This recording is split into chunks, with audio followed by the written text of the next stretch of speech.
we're going on a fishing trip tomorrow, so come and get ready with me.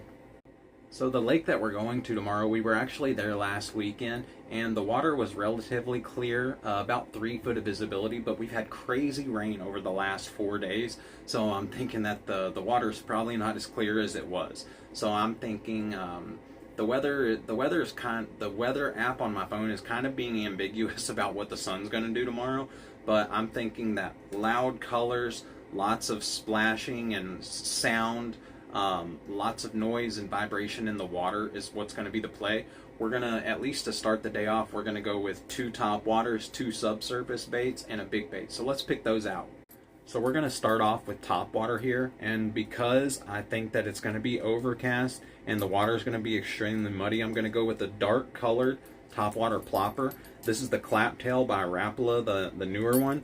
And this bait, I think that this is just going to be, it's going to help, the dark color is going to help them see it if they can see it, and this blade on the black back is just going to make more noise to make it easier for them to find.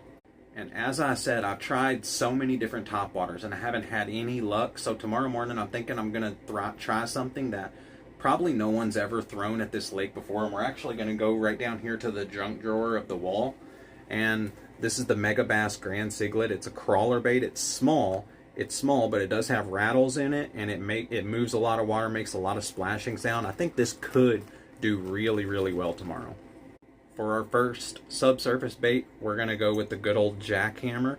You guys probably know that the grass piece is my favorite bladed jig, but the reason we're going with the jackhammer and not the grass piece is because there's no arguing that this vibrates more than the grass piece does. And for the trailer, we're going to go with the Hog Farmer Spunk Shad in Sunfish color. For our second subsurface bait, I was actually going to pick a mag draft with an underspin, but I decided, because I threw a mag draft last weekend and I never got hit on it, I think I'm going to downsize a little bit, so we're going to go with the 5-inch Spark Shad, and we're probably going to be throwing that on this Mustad Tactical Point underspin right here. I can't remember what size it is. I think it's a 3/0, but yeah, that's going to be our second underwater bait. And lastly, if all else fails and the day is just a complete disaster and I don't catch any fish, I'm literally just going to tie on a glide bait and spend the rest of the time that I'm there throwing this thing around in the hopes that a giant hits my bait. I'm going to go with a super obnoxious color to make it easier for the fish to find. So that's what we're going to start the day with tomorrow morning, guys. We might always switch to other lures, but that's at least what we're going to start with.